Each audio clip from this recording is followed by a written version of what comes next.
Sekali lagi kita dapat berkuliah secara online dan kuliah subuh. Anjuran Muslimat daripada surah An-Nur fasa 3A, Bandar Seremban Selatan. Allahu Akbar. Kadang-kadang tersasu nak sebut. Alhamdulillah, kita bersyukur sangat-sangat kerana kita dapat berkuliah secara online sekali lagi pada pagi ini. Saya katakan tadi atas anjuran daripada surah An-Nur, dan alhamdulillah muslimin-muslimat semua, saya harap semuanya sihat-sihat belaka, dan insya-Allah kita akan kutip sedikit sebanyak ilmu yang akan kita kongsi, yang saya akan kongsi sama-sama. Saya nampak ada Zeti, Eda, Nursima, ada Jamalia, ada Puan Hindun. Tadi saya nampak ada siapa lagi Mahani Muhammad Shah. Alhamdulillah, syukur sangat-sangat pada Allah Subhanahu Wa Taala, walaupun tak jumpa Puan Mahani, tapi kita dapat bertemu secara online. Jadilah di alam maya pun syukur, alhamdulillah. Okey, Intan Zurina, dan sahabat-sahabat kita yang lain, Zalila Muhammad Yusof. Pagi ini kita bercakap, kita tengok pada kitab yang berkaitan dengan akhlak seorang muslim yang sepatutnya dimiliki oleh muslimin lelaki dan muslimin muslimat, mukminin dan mukminat, insya-Allah muslimin muslimat semua. Okey, saya nampak ada Zaliha Zainal, kita ada nampak Siti Hajar tadi, Nur Zarinawati. Okey, terima kasih banyak. Hari tu kita dah baca Azlina pada muka surat 48, 49. Okey, nampak ada Rozaman juga bersama kita pada pagi ini. Orang Kelantan. Moga-moga sihat belaka kita ni. Okey, kita tengok pada muka surat 50 di mana Rasulullah SAW suatu hari sebuah riwayat telah menceritakan sebagai berikut. Rasulullah SAW pernah berhutang kepada seorang Yahudi. Pada suatu hari orang Yahudi itu datang kepada baginda untuk meminta hutang. Dengan kasar dia berkata, kalian keturunan Abdul Muttalib dan terkenal dengan suka menunaikan janji. Umar Ibn Al-Khattab mendengar ucapan itu, maka dengan marah beliau berdiri mencabut pedang. Kita tahulah Sayyidina Umar ni orang yang agak tegas, makali kita kata panas baran sikit, tapi nak ceritanya bukan soal panas baran, tapi Sayyidina Umar ni orang yang tidak boleh nak mendengar siapa-siapa yang menghina Nabi, apatah lagi keturunan Nabi Muhammad sallallahu alaihi wasallam. Okey, kita ada Zainab Abdul Rahman, kita ada Anita Dalib. Okey, Umar Ibn Al-Khattab mendengar ucapan itu, maka dengan marah beliau berdiri mencabut pedang hendak mengejar orang Yahudi itu. Tetapi Rasulullah SAW segera menenangkan Umar sambil berkata, Allahu Akbar. Okey, Maya Hashim, ana huwa aula minka bi ghairi hadza ta'muruhu bihusnil taqadi wa ta'muruni bihusnil adai. Nabi kata sebaik-baiknya engkau bertindak yang lebih baik. Jadi Rasulullah SAW menasihat Sayyidina Umar sepatutnya tak bangun dengan marah dan menghunus pedang. Tapi Nabi kata sebaik-baiknya engkau bertindak yang lebih baik. Nasihatilah dia supaya menagih secara baik-baik. Dan nasihatilah aku supaya menunaikan pinjaman dengan baik. Masya Allah. Di situ kita tengok ada 3 perkara yang Nabi nak sebut pada kita.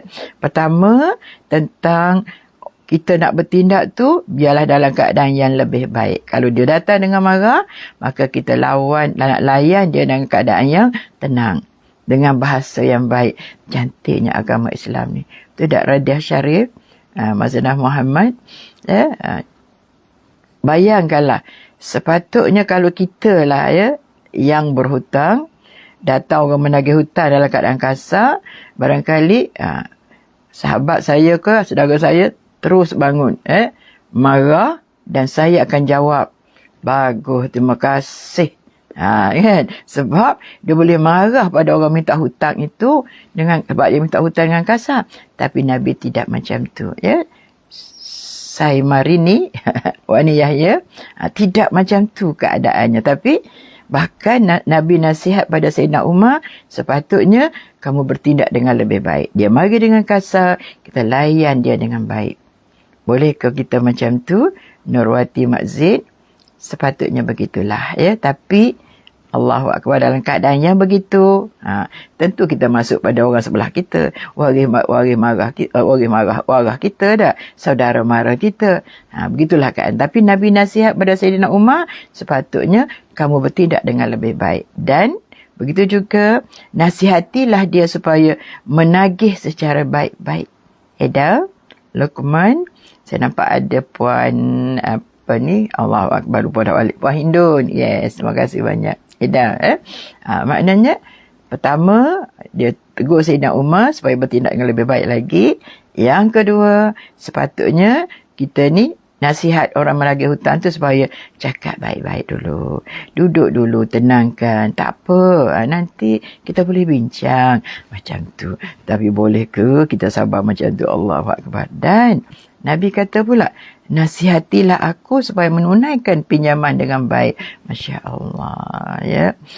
Maknanya dia suruh Sayyidina Umar menasihati dia supaya menunaikan janji sebagaimana yang dijanjikan.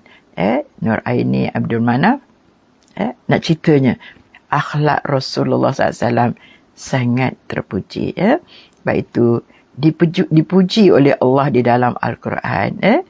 Nur An-Nur, orang daripada Pulau Pinang, dia dipuji oleh Allah SWT dalam Al-Quran. Laqad kana lakum fi Rasulillahi uswatun hasanah. Maknanya sesungguhnya apa yang ada pada diri Rasulullah SAW itu adalah orang yang menjadi qudwah hasanah, ikutan kepada kita semua. Masya Allah, ya. Okey, kita ada Zaliha Abdul Aziz, dan saya nampak ada Ayah tadi, mungkin dalam perjalanan untuk ke klinik. InsyaAllah kita doakan mudah-mudahan Ayah selamat hari ini dalam segi buat dialisis, tidak ada apa-apa masalah. Okey, Okey. Jadi 3, pertama, sepatutnya kau bertindak dalam keadaan yang baik. Nasihat pada orang yang datang minta hutang tu supaya bersabar dulu, duduk dulu, kita bincang dulu apa yang menjadi masalah. Jangan terus marah-marah. Okey, Rani Luqman Hakim. Ya. Jadi yang ketiga, boleh menasihat pula supaya kamu kena ingatkan aku supaya tunaikan janji.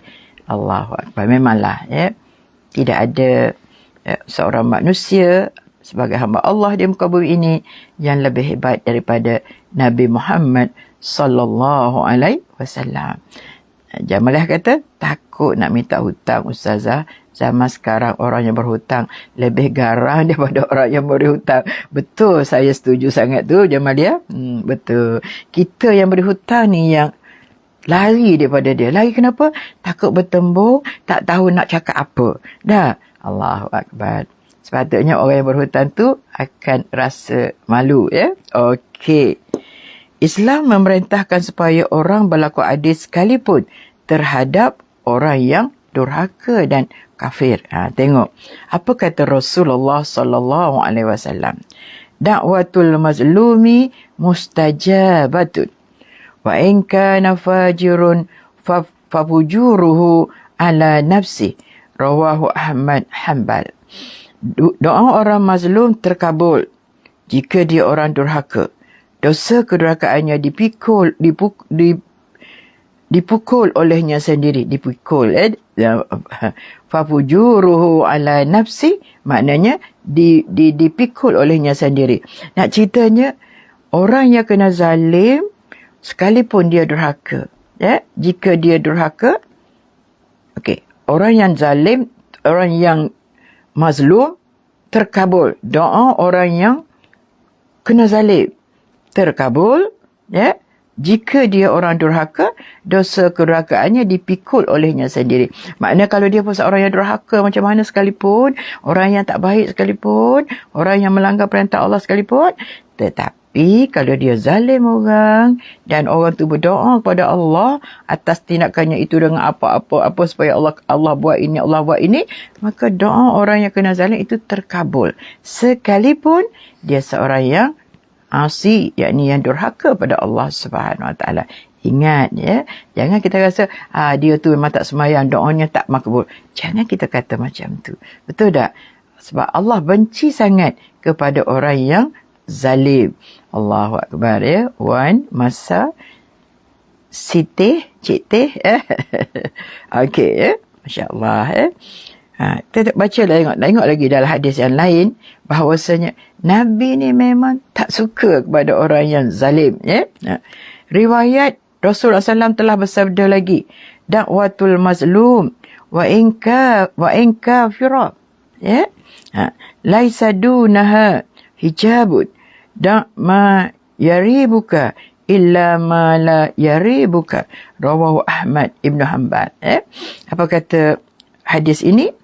Doa orang yang kena zalim sekalipun dia kafir tidak dipisahkan oleh tirai apapun daripada Allah Subhanahu Wa Taala. Naimah awang. Okey ya.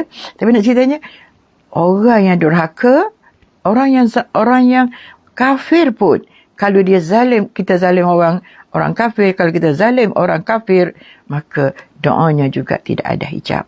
Tidak dipisahkan oleh tirai apapun. Tinggalkan apa yang meragukan dan perbuatlah apa yang tidak meragukan. Jadi nasihat Nabi kepada kita, walaupun dia seorang kafir, kalau kita zalim kat dia doa kepada siapa? Pada Tuhan dia ke? Maknanya Allah mendengar dan Allah makbul. Jangan ingat bila dia orang tu seorang yang jahat, orang yang orang kafir, bila kita zalim pada dia, doanya tidak ada hijab. Doanya tidak hijab. Maksudnya tidak didengarkan oleh Allah Subhanahu Wa Taala. Masli. Tapi kedua-dua golongan ini, orang yang durhaka ke, orang kafir ke, kalau kita zalim dia, maka doanya tidak ditolak oleh Allah Subhanahu Wa Taala. Takutlah ya. Takutlah lebih-lebih lagi kalau kita menzalim orang yang beriman pada Allah SWT. Lebih-lebih lagi kalau kita zalim para alim ulama. Masya Allah. Ya Allah, ya Allah. Mudah-mudahan jangan ada sedikit pun pada diri kita kezaliman itu. Jauh daripada keadaan itu. Okey, tengok surah An-Nur pasal 3A bandar. Mohon infakkan dana untuk aktiviti-aktiviti, program-program yang dilakukan oleh surah An-Nur, di antara surau-surau yang sangat aktif bagi saya lah ya. Kita tengok dia punya ruangan dia, masya-Allah, sangat program setiap hari. Bukan setiap hari kuliah subuh, kuliah maghrib pun ada sama. Kempen tidak ada masalah kan? Kempen mengajak orang bersedekah. Lebih lagi, kita sekarang hari ini adalah hari Jumaat, iaitu Yaumul Abyad. Yaumul Allahu Akbar. Hari yang mulia ya. Tak boleh kalau dah tersalah sebut tu, minta maaf banyak Faridah Ali. Jadi insya-Allah mudah-mudahan pada hari yang dianggap sebagai penghulu segala hari ini, kita buatlah yang terbaik, doa yang terbaik, selawat yang terbaik, sedekah yang terbaik ya, insya-Allah. Betul tak Umi Rokiah? Doa orang yang dizalimi walaupun dia seorang kafir, maka kalau dia doa, maka doanya tidak ada hijab. Okey, Rozaman, Ayah, insya-Allah mudah-mudahan muslimin muslimat semua ya. Tak boleh sebut. Zeti, jadi ingat, saya kena ingat diri saya. Kita semua sama-sama untuk mengingatkan, jangan melakukan kezaliman walaupun dalam bentuk perkataan, perbuatan. Kadang-kadang kita bentuk perbuatan tidak, tapi mulut marah orang, maki hamun orang, marah orang di hadapan orang ramai, itu juga satu kezaliman kan? Allahu Akbar. Kita menghabiskan masa dengan sia-sia juga adalah merupakan satu kezaliman. Jadi sebab itulah insya-Allah Kita jaga masa sebab nanti di hari kiamat Allah akan tanya kita ke mana masa yang kamu telah habiskan. Ya Allah, masa dulu-dulu kan Umi, banyak kita menghabiskan masa dengan sia-sia. Tapi Alhamdulillah hari ini, sekarang ini Masya Allah, kita cuba penuhi masa kita dengan yang terbaik. Lebih-lebih lagi, kita yang dah berusia agak jauh sedikit daripada sahabat-sahabat kita yang lain yang ada di sini. Okey, Zaliha faham dan jelas benda dalam bab kezaliman walaupun dengan orang kafir, menzalimi diri sendiri. Betul juga ya Umi, kita zalim diri kita. Apa yang kita maksud zalim? Kita buat benda tak baik. Kita tinggalkan perintah Allah Subhanahu Wa Taala, ya. Kita lakukan larangan Allah Subhanahu Wa Taala. Itu juga kita zalimi diri kita sendiri. Kita bazirkan masa, kita zalimi diri kita sendiri.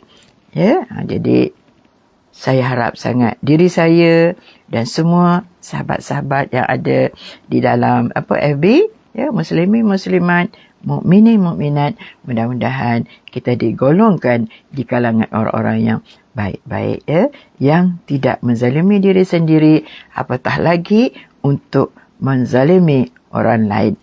Okey, dak ayah, mudah-mudahan dalam selamat di perjalanan, ya. Okey, Masa, Rafi'ah, Munira, takut Ustazah tidak memanfaatkan masa yang diberi oleh Allah, nanti akan disoal.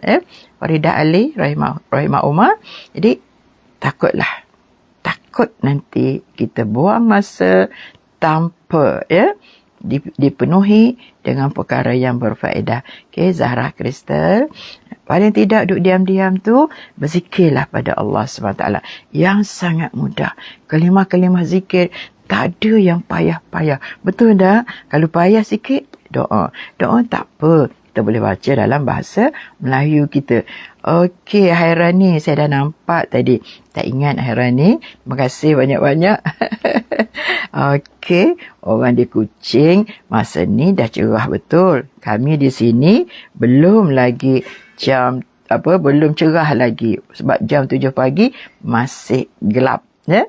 Okey, kita teruskan lagi. Mengenai hadis di atas, Islam melarang melakukan penganiayaan terhadap orang-orang yang tidak seagama dengan mereka. Akhlak yang harus diamalkan. Sebuah riwayat tentang Ibnu Umar mengatakan, pada suatu hari keluarganya menyembelih seekor kambing. Ketika Ibnu Umar datang, beliau bertanya, apakah kalian sudah menghadiahkan kepada tetangga kita, orang Yahudi? Apakah kalian sudah menghadiahkan kepada tetangga kita? Kata Ibnu Umar lebih lanjut, aku mendengar Rasulullah sallallahu alaihi wasallam bersabda. Ya, Kamaruncan. Okey, nak ceritanya, walaupun kita berjiran dengan orang bukan Islam, di sini contohnya berjiran dengan orang Yahudi, ya. Jadi Saidina Umar bertanya sampai 2 kali kepada tetangga dia, kepada tuan rumah, adakah kamu telah menghadiahkan kepada tetangga kita, walaupun tetangga itu orang bukan Islam, ya. Allahu Akbar, muslimin muslimat semua. Kita ni, yalah, kalau saya lebih-lebih lagi lah, berjiran dengan bukan Islam. Rasanya tak pernah lah bagi apa-apa lagi setakat ini, betul tak? Maksud saya, yalah, ada apa, baik hantar ataupun macam mana. Kalau orang Islam tu mungkin mudah sikit kan, Maryam Muhammad. Tapi bila bukan Islam tu payah. Tapi kalau buat kenduri tu, jemput juga mereka datang. Dan mereka datang, Masya Allah. Orang bukan Islam datang. Cina, India, bila buat kenduri, mereka datang. Alhamdulillah, panggil. Kecuali kalau macam buat akikah, memang tak panggil lah, ya. Okey. Jadi dalam hadis ini, apa kata Rasulullah SAW? Itu, mazala Jibril yusini bil jar hatta zanantu annahu sayuwarrithu. Mazala Jibril yusini bil jar hatta zanantu annahu sayuwarrithuhu. Ya. Berulang-ulang kali Jibril memesankan aku supaya berbuat baik terhadap tetangga. Sehingga kukira Jibril akan menetapkan hak waris-waris bagi tetangga. Masya Allah, sampai macam tu. Ya. Maknanya bila Nabi mengulang, Jibril mengulang banyak kali tentang kelebihan jiran ni, kena ambil berat tentang jiran, maka Rasulullah SAW berkata, sehingga kan dia kata seolah-olah Jibril ni akan berpesan kepadaku supaya makna Jibril ini akan menetapkan hak waris-waris bagi tetangga, seolah-olah maknanya orang-orang jiran-jiran ini seolah-olah semacam dapat juga harta pesaka. Bukanlah nak boleh dapat, tidak, tapi pesanan yang bersungguh-sungguh itu menjadikan rasa Nabi kata seolah-olah semacam malaikat nak menetapkan bahawasanya hak-hak waris, hak-hak jiran itu sebagai macam waris yang berhak mendapat harta pesaka. Ya. Zaitun Hasan sabda adik. Okey. Tengok cantiknya agama Islam ini, muslimin-muslimat semua, menyuruh penganut-penganutnya mengamalkan akhlak-akhlak yang baik. Jangan sekali-kali melakukan perkara tidak baik, apatah lagi melakukan kezaliman kepada mereka ini. Ya. Walaupun mereka kafir, walaupun mereka ini zalim kepada kita, ataupun jahat perangai dia, tapi seboleh-bolehnya jangan kita zalim dia. Tapi dia zalim kita, jangan kita zalim dia. Sebab nanti bila kita zalim dia, dia akan minta doa dengan Allah SWT. Allah kabulkan permintaannya. Sebab doa orang yang kena zalim tidak ada hijab. Allahu Akbar. Mudah-mudahan insya-Allah ingat pesanan ini. Semat di hati kita, ya Allah. Aku jangan zalim orang. Jangan mengata sesuatu yang tidak baik. Ya. Allahu Akbar. Siti Aisyah, Kak Pa. InsyaAllah mudah-mudahan berlaku baiklah. Hatta kepada diri kita sendiri. Bermakna pada orang lain lebih-lebih lagi. Betul Atika? InsyaAllah. Sama-sama. Ya. Doa yang dizalimi tiada hijabnya. Yes, betul Wani. Tidak ada hijab. Jangan zalim walaupun bentuk perkataan. Saya tak pukul dia Ustazah, tapi saya kata dia macam-macam. Saya kata dia kafir, saya kata dia zalim, saya kata dia jahat, saya kata dia mencuri. Tak boleh. Misliha. Kamarujan. Okey. Tengok, Islam memerintahkan supaya manusia berbuat baik terhadap saudaranya sekalipun mereka itu pemeluk agama lain. Berpegang teguh pada kebenaran tidak bererti harus menjauhi kaum kerabat atau keluarga yang beragama lain. Masya Allah. Ya. Maknanya kepada keluarga kita yang beragama lain pun mestilah berlaku baik. Ya. Sebab mungkin dia belum lagi Islam bersama kita, tetapi kita buat baik, mudah-mudahan bila kita buat baik itu mendorong dia untuk memilih agama Islam sebagai agamanya. Masya Allah. Ya. Jangan zalim. Nanti orang kata, alah sama je orang buat Islam dengan orang bukan Islam. Kita tak nak macam tu. Ya. Kita tak sama. Islam dengan orang bukan Islam tidak sama. Agama kita tidak sama. Ya. Dan perkara-perkara yang lain banyak yang tidak ada persamaan antara agama kita dengan agama orang bukan Islam. Tetapi Allahu Akbar, dengan saudara mara kita yang belum beragama Islam itu juga kita naklah buat baik kepada mereka. Tunjukkan. Masya Allah. Ya. Jadi kita boleh doakan kepada orang bukan Islam kan, supaya dia mendapat taufik dan hidayah daripada Allah Subhanahu Wa Taala. Okey. Wasahibhuma fid dunya ma'rufa wattabi sabila man anab ilayya thumma ilayya marji'ukum fa unabbi'ukum. Allahu Akbar. Ini bukan hadis Nabi, ayat Quran. Ya. Minta maaf. Wasahibhuma fid dunya ma'rufa wattabi sabila man anaba ilayya thumma ilayya marji'ukum fa unabbi'ukum bima kuntum ta'malun. Surah Luqman ayat 15. Dan bergaullah dengan mereka di dunia dengan cara yang baik dan turutlah jalan orang-orang yang rujuk kembali kepadaku dengan tauhid dan amal-amal yang soleh. Kemudian pada akulah tempat kembali kamu semuanya. Maka aku akan menerangkan kepada kamu segala yang kamu telah kerjakan. Maka aku akan menerangkan kepada kamu segala yang kamu telah kerjakan. Maknanya kita diminta supaya bergaul di dunia ini dengan cara yang baik. Turutilah orang yang baik. Maksudnya dari segi buat baik, bergaul, buat baiklah. Tapi turutilah, ikutilah agama tauhid, yakni agama Allah Subhanahu Wa Taala, agama Islam. Syukur kita berada di dalam agama Islam. Inna dina indallahil Islam. Sesungguhnya agama di sisi Allah adalah agama Islam. Apa kata Rahimah Umar? Orang Islam dengan orang bukan Islam tak sama. Oleh itu kita yang Islam ni kena tunjuk akhlak yang baik. Betul. Mana tahu daripada akhlak kita yang baik ini dia ikut dia masuk Islam, dia jadi Riza Haji Hamdan. Okey, sebab kalau Rasulullah sendiri, Masya Allah, orang masuk Islam kerana akhlak Rasulullah itu menyebabkan orang tertawan.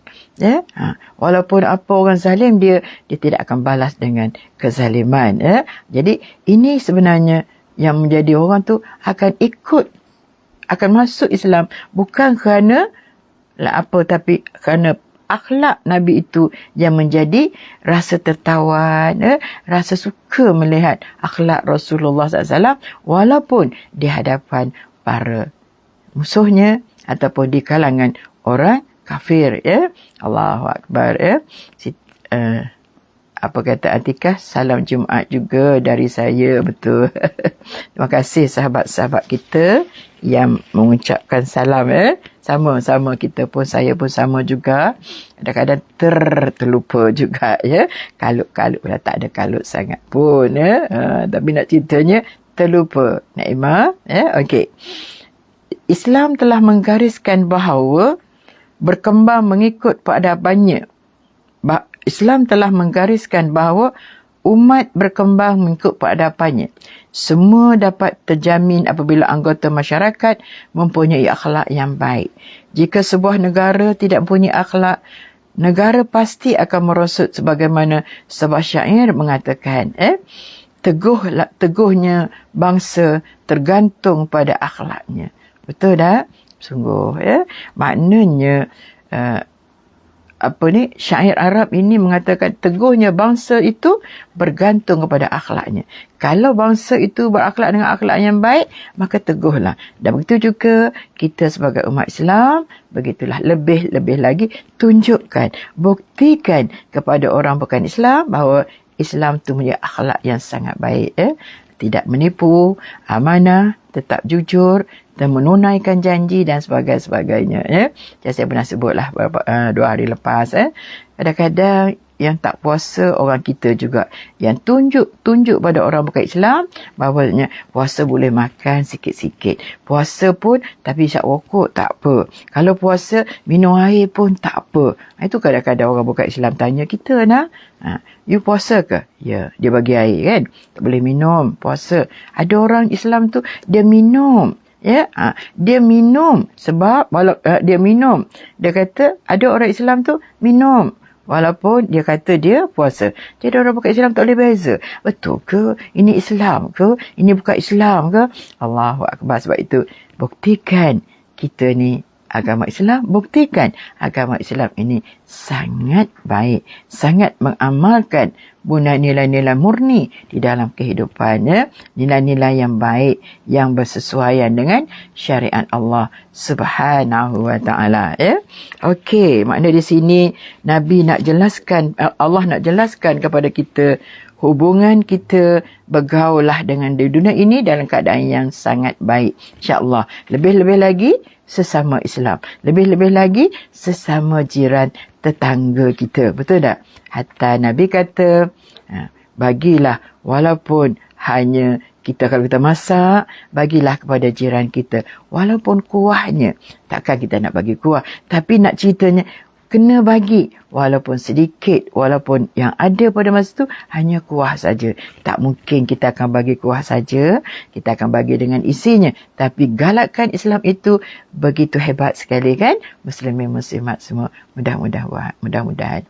Wani kata berbuat baik sesama Islam dan jiran tetangga. Allahu Akbar. Tapi kadang-kadang kita ni kan tak sempat nak berjiran. Sibuknya kehidupan kita. Kalau kita tak sibuk, jiran kita sibuk. Ya tak? Sibuk sangat. Allahu Akbar. Dan sekali lagi saya nak, bukan kata sekali lagi tu saya dah sebut, tapi nak ceritanya, saya minta maaf, masa tersangat cepat sekarang ni. Betul tak? Berlalunya satu minggu sangat cepat. Sebulan tak terasa. Betul tak? Betul tak Naimah? Tak terasa. Kita orang bersara ni sepatut lebih banyak masa. Tapi tak ada masa juga. Sama macam kita kerja dulu juga. Allahu Akbar. Sebab tu saya kata pada diri saya, sesungguhnya dunia hampir kiamat. Sebab tu Nabi kata, bila hampir kiamat, sebulan bagaikan satu minggu. Satu minggu bagaikan satu hari saja. Perasaan kita sebenarnya tetap 24 jam juga. Satu hari tetap 24 jam walaupun cepat. Tetapi perasaan kita. Kenapa? Sebab kita sibuk sangat dengan urusan yang tak pernah habis-habis. Okey, Rohana Saleh.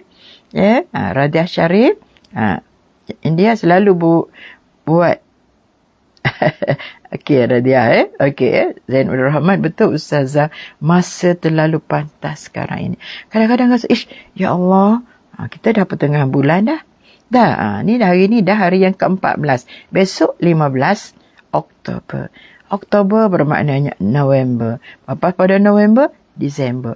Masuk lagi tahun 2023. Sangat laju. Cuma apa yang sempat kita buat, kan? Allahu Akbar.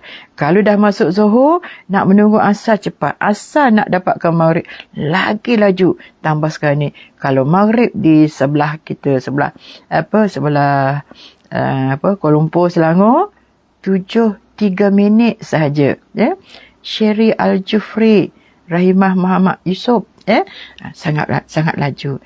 Ingatlah muslimin-muslimat semua, kita sudah berada di penghujung dunia. Maksud saya, hari kiamat dah tidak lama lagi. Tak lama tu bukan setahun, 2 tahun muslimin-muslimat semua, tapi dah tidak lama lagi. Okey, Fatimah Ayub Jamaliah kata, masa mencemburui kita, manfaatkan masa. Kita manfaatkan masa kita. Betul tak? Cuma yang saya selalu sebut secara bergurau, hari cepat, tapi duit cepat habis juga. Sepatutnya tak sempat nak habis. Tak sempat nak habis. Zaitun Hassan, tak sempat. Sepatutnya. Apa kata Zaitun? Kejap nak masuk bulan puasa lagi Ustazah. Tahun depan kan? Tak lama. Bila masuk tahun depan, kita berpuasa pada tahun ini awal April. Maknanya penghujung bulan Mac tu, kita dah ready dah untuk berada pada bulan Ramadan. Okey, Win ada. Nur Aini Abdul Manaf, umur pun dah di penghujungnya. Betul, umur tetap bertambah. Hari semakin dekat. Duit semakin tiap-tiap bulan semakin tak cukup rasanya untuk kita menguruskannya. Okey, kata Rohana, kita sudah berada di penghujung dunia. Manfaatkan masa dengan beramal ibadat. Betul, Puan Rohana. Saya dah jumpa hari tu di Desa Mokeh selama ini. Orang yang duk saya sebut Rohana, baru saya kenal orangnya. Alhamdulillah. Jadi masa sangat cepat berlalu. Dapat pencen tiap-tiap bulan Rohana. Cikgu Rohana dia. Cepat sangat. Tapi cepat habis juga. Yang ni yang saya paling heran. Kenapa? Patutnya bila hari cepat, tak dan kita guna duit. Betul kan? Tapi laju lagi dia daripada hari-hari ini. Okey, seterusnya kita tengok. Apabila akhlaknya lenyap, maka akhir akan lenyaplah bangsa. Ingat, akhlak tu teguhnya bangsa kerana akhlaknya. Apabila akhlaknya lenyap, maka akan lenyaplah bangsa. Kita punya bahasa jiwa bangsa. Tengok, orang tua kita kata apa? Bahasa jiwa bangsa. Maksudnya, bahasa kita, tutur kata kita melambangkan bangsa kita. Bahasa jiwa bangsa. Cantik, betul. Maknanya, kalau percakapan kita elok, pergaulan kita elok, maka eloklah bangsa kita. Melambangkan jiwa bangsa kita. Allahu Akbar. Zeti, jika duit habis, guna perkara manfaat, tak apa betulnya. Ya? Akhlak hilang, maka hilang bangsanya. Menira, betul tu. Okey. Anas bin Malik meriwayatkan sebuah hadis sebagai berikut. Kami berada dalam sebuah rumah dan di dalamnya terdapat beberapa orang daripada kaum Muhajirin dan Ansar. Pada masa itu datanglah Rasulullah sallallahu alaihi wasallam. Kami berharap agar dapat duduk di samping baginda. Rasulullah SAW kemudian mendekati pintu dan berpegang pada kedua belah tiangnya sambil berkata, Al-a'immatu min Quraisyin wali alaikum haqqun azim walahum zalika ma fa'alu thalatha iza starhamu rahimu wa iza hakamu adilu wa iza ahadu wafau faman yaf'al zalik fa'alaihi laknatullahi wal malaikati wan nasi ajma'in. Hadis riwayat At-Tabrani. Apa maksudnya?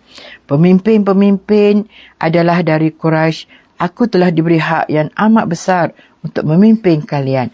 Orang-orang Quraisy pun mendapatkan hak itu selama mereka menunaikan 3 perkara. Pertama, bila diminta belas kasihan, mereka akan memberikan kasih sayang. Masya Allah, ya. Mahani, Eda, maknanya apabila diminta dikasihan belas, maka yang kita balas ialah dengan kasih sayang. Masya Allah, ya. Payah juga tu.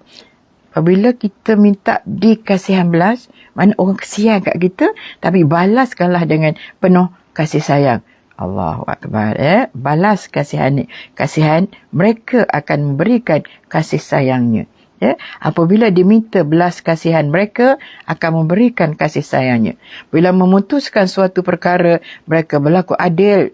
Bila dalam memberi hukuman, apabila dalam memutuskan sesuatu perkara, mereka akan berlaku adil. Mereka lepas pada itu, dan apabila berjanji, mereka akan menepatinya. Ini lambang-lambang ataupun pemimpin-pemimpin yang hebat, ataupun nak beritahu bahawasanya orang Quraisy ini akan mendapat hak selama mana mereka menunaikan 3 perkara. Tak kira dia siapa, bangsa apa sekalipun, tapi kalau dia tunaikan 3 perkara ini, maka dia akan dapat hak mereka. Ya? Pertama, iaitu apabila orang minta dikasihani, maka balaskanlah dengan penuh kasih sayang. Yang kedua, apabila memutuskan sesuatu perkara, maka berlakulah adil. Kalau kita memberi satu hukuman, maka berlaku adil lah. Ya? Jangan kita memilih kasih, memilih dia saudara aku, dia kaum kerabat aku, dia datang daripada bangsa aku. Jangan. Dan yang ketiga, bila berjanji, tepati janji. Maka berhak kita mendapat hak kita sebagai siapa? Hak orang Melayu, hak orang Islam, hak orang Quraisy, tak kira bangsa apa sekalipun, kalau amalkan 3 perkara ini, Masya Allah, ya. Bila minta dikasihani, maka kita akan balas dengan kasih sayang. Bila diminta, dalam memutuskan satu-satu hukuman, maka berlaku adil lah. Walaupun pada anak kita, ataupun pada orang lain. Maksudnya kepada orang lain. Anak kita sudah semestinya. Tapi ingat, kalau yang melakukan kesalahan itu anak kita, maka hukumlah mereka. Suaidah, Munirah, macam Nabi kata, bila bertanya tentang bab hukum ini, Nabi kata, walaupun Sayyidina Fatimah, aku akan kerat tangannya sekiranya dia mencuri. Tengok macam tegas sekali Rasulullah SAW. Dalam bab salah, tak kira anak, tak kira siapa. Kalau dia salah, tetap akan dihukum. Bukan dia kata, kalau anak saya, no. Tidak, ya. Tidak begitu. Dan apabila berjanji, maka dia akan tunai janji. Barang siapa yang tidak menunaikan hal itu, dia akan dilaknat oleh Allah Subhanahu Wa Taala, oleh para malaikat dan segenap umat manusia. Berat. Kalau tak tunai janji, akan dilaknat oleh Allah. Bila dalam menjatuhkan hukuman, kita tidak berlaku adil. Dan bila minta dikesahini, kita marah, kita tengking dengan kasar, kita tengking hadik dengan kasar. Tapi Rasulullah kata kalau buat yang ni, maka terselamat. Tapi kalau tak buat 3 perkara ni, maka Allah akan melaknat, malaikat akan melaknat dan segenap umat manusia juga akan melaknat kita. Takutilah laknat Allah, takutilah laknat malaikat, takutilah manusia yang ada di muka bumi ini. Allahu Akbar. Sangat hebat, sangat indah sekali. Kadang-kadang kita terpegun sendiri. Bukan kata perasan diri sendiri, tidak. Terpegun sendiri. Hebatnya agama Allah ini. Hebatnya agama Islam.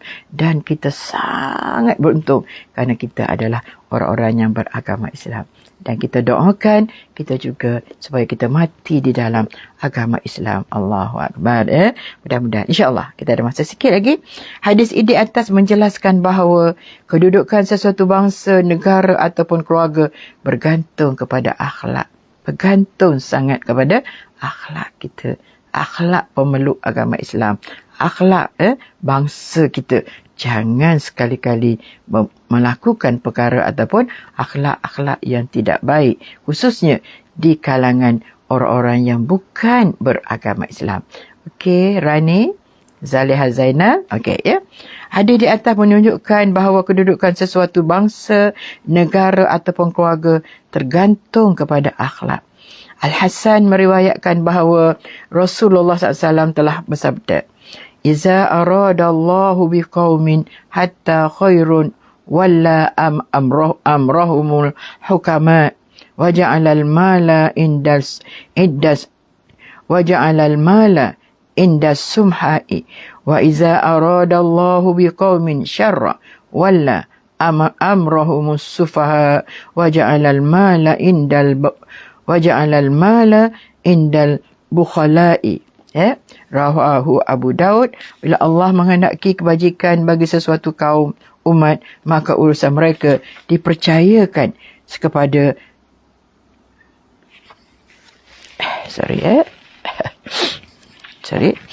Allah telah menghendaki. Apabila Allah menghendaki kebajikan bagi sesuatu kaum umat, maka urusan mereka dipercayakan kepada orang-orang arif dan harta kekayaan mereka diserahkan kepada orang-orang yang dermawan.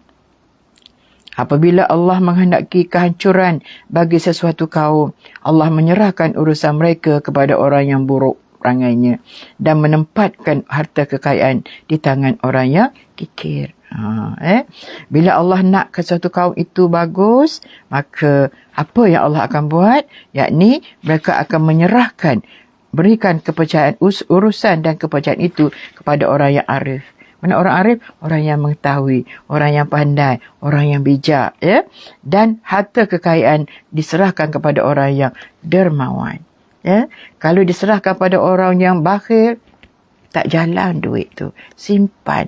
Dan dia akan melihat duitnya hari-hari. Hitung. Takut duit itu pergi ke hilang dan sebagainya. Tapi kalau Allah tu nak menghendaki satu-satu kaum itu baik, pertama, serahkan urusan pemerintahan ataupun serahkan urusan kepada, diserahkan kepada orang yang arif, ada orang yang boleh dipercayai. Yang kedua, harta kekayaan diserahkan pada dermawan. Allah tak bagi kekayaan pada orang yang bakhil. Sebab bagi pada orang bakhil, maka habislah. Khususnya orang-orang fakir, orang-orang miskin tak akan merasai sedikit kesenangan di dalam hidupnya kerana tanpa derma daripada orang yang bakhil. Jadi kalau Allah nak cantikkan satu kaum itu, diserahkan urusan kepada orang yang dipercayai, harta pada orang yang dermawan. Apabila Allah menghendaki kehancuran bagi sesuatu kaum, Allah menyerahkan urusan mereka kepada orang yang buruk akhlaknya ataupun pada orang yang zalim dan menyampaikan harta kekayaan di tangan orang-orang yang kikir. Apa makna orang kikir? Orang kedekut. Bayangkanlah kalau harta itu telah diserah pada orang kedekut, tak akan merasai, bukan kata senang lah, tapi orang fakir dan miskin tidak dapat hak-haknya yang sepatutnya dilakukan oleh golongan-golongan yang dermawan, golongan-golongan yang kaya, yang Allah bagi harta kat dia kerana dalam harta dia itu ada hak orang miskin. Sebab itu muslim-muslimat semua, syukurlah Allah beri kita dengan kehidupan yang agak selesa dan jangan lupa untuk menyumbangkan sedikit sebanyak kepada orang-orang yang memerlukan. Dan jangan lupa sumbangan kita bolehlah disalurkan juga kepada Surau An-Nur Fasa 3. Semoga mereka dapat melaksanakan program-program setiap hari dan lebih baik. Betul tak? Sebab nak yang baik, kena bagi yang baik. Kalau nak yang baik, kalau kita bagi ciput saja, masjid pun tak ada surau tak ada duit, maka sudah tentulah ya. Ingat, derma kita, sumbangan kita, infak kita pada hari Jumaat ini adalah yang terbaik, penghulu pada segala hari. InsyaAllah, Allah sebut dalam diskusi, anfik, umfik. Kamu beri, pasti aku akan balas balik, insyaAllah. Percayalah muslimin-muslimat. Betul tak? Nur Zarinawati, Sabda Adi, Habibah Rasul. Okey. Imam Ibn Taymiyah berkata, sesungguhnya Allah telah menegak negara yang adil sekalipun negara itu kafir dan tidak menegak negara yang zalim sekalipun negara itu Islam. Takutnya Zabariah Daud, takutnya kita ya bila perkataan ini disebut oleh Ibn Taymiyah ya, sesungguhnya Allah telah menegak negara yang adil sekalipun negara itu kafir. Sekalipun negara itu diperintah oleh orang kafir, tapi sebab dia adil, maka Allah akan tegakkan negara itu. Tetapi sekiranya dan Allah tidak akan menegak negara yang zalim walaupun negara itu adalah negara Islam. Takut. Waliyazubillah, muslimin muslimat semua ya. Takut Allah tidak memberi kepada kita yang terbaik. Kita mengaku kita Islam, kita mengaku negara kita negara Islam. Tetapi kalau tidak berlaku keadilan, tidak melakukan perkara-perkara yang baik, maka tidak ni maknanya Allah tak akan menegak negara yang tidak berlaku adil. Tapi walaupun kita beragama Islam, kan? Cik Sofiah Wan. Okey. Apabila suatu bangsa atau umat yang kurang sempurna hubungannya dengan Allah SWT atau kurang tinggi martabatnya di kalangan umat manusia, maka kekurangan itu sebenarnya disebabkan oleh kurangnya keutamaan yang dihayatinya itu kerana rosak akhlaknya. Dan rosak akhlaknya, habislah terlibat dengan penipuan, rasuah di sana sini, pembunuhan, kecurian, tak boleh lekat, tak boleh letak apa ya. Contohnya sekarang ni kecurian berleluasa Ustazah sebab orang lapar ya. Kenapa orang lapar? Tidak ada pekerjaan. Kenapa tidak ada pekerjaan? Barangkali kesan daripada COVID 2 tahun. Tapi apapun muslimin muslimat semua, saya selalu mengatakan COVID 2 tahun saja kita dah merasai bahagia, begitu lama menikmati harta ataupun memiliki kesenangan dan kemahuan hidup sebenarnya. Dah lama sangat. 2 tahun saja Allah nak uji kita. Kuat tak? Mampu tak kita? Tapi kalau kita mampu, Masya Allah. Tapi kalau tak mampu, bermakna kita tak kuat lagi lah ya. Jadi kalau penduduk tu mengamalkan akhlak yang baik, mengamalkan segala perintah Allah SWT, pasti Allah memberi kepada kita berada dalam keadaan yang terbaik, menyerahkan pemerintahan ini kepada orang-orang yang arif dan adil. Masya Allah. Itu cita-cita saya dan cita-cita kita semua ya. Biarlah selama-lamanya, dulu, kini dan selama-lamanya negara kita ini diperintah oleh orang Islam dan negara kita ini adalah negara Islam sampai bila-bila, bukan hanya tercatat di dalam perlembagaan. Tidak nak kempen, tapi nak bagi tahu inilah harapan dan impian saya dan impian kita semua supaya kita berada dalam akhlak yang baik, maka sudah pasti Allah akan jaga negara kita ni. Allah akan tegakkan keadilan di negara kita ini. Masya Allah, tabarakallah ya. Okey, muslimin-muslimat semua, saya rasa cukup dulu untuk kuliah subuh sebagai renungan kepada kita bersama. InsyaAllah ya. Bulan depan kita pergi pada bab 6, jujur. Allahu Akbar ya. Masya Allah. Mudah-mudahan kita dah memiliki akhlak-akhlak yang telah disebutkan tadi dan yang akan kita lalui di masa-masa yang akan mendatang. InsyaAllah, amalkanlah akhlak yang baik. Kerana inilah di antara tujuan-tujuan perutusan Nabi Muhammad SAW ke muka bumi ini. Ya, innama bu'istu liutammima makarimal akhlak. Sesungguhnya Nabi kata, aku diutuskan ke muka bumi ini tidak lain dan tidak bukan melainkan untuk menyempurnakan akhlak manusia. InsyaAllah, mudah-mudahan kita mengamalkan akhlak-akhlak yang baik dan terbaik. InsyaAllah ya. Kerana Nabi suka kepada orang yang mengamalkan akhlak-akhlak yang terbaik dan akan berada dekat dengan Nabi di hari kiamat nanti. Masya Allah, Masya Allah, tabarakallah. Terima kasih kepada pihak Surah An-Nur yang telah beri ruang dan peluang kepada saya dan kita semua untuk berkuliah. Dapatlah kita isikan untuk hati kita pada pagi ini sebelum kita mengisinya jasad kita dengan makan minum. Tapi roh kita perlu diisi. Masya Allah ya. Munirah, Liza, ya, Masa dan sahabat-sahabat yang lain juga. Terima kasih Daun Keladi. Jangan lupa infak dana kepada Surau An-Nur. Semoga dia dapat jalankan lagi aktiviti dengan lebih baik lagi. Betul, Kamarujan? Ya, Mama Ya Hashim, Faridah Ali. Okey.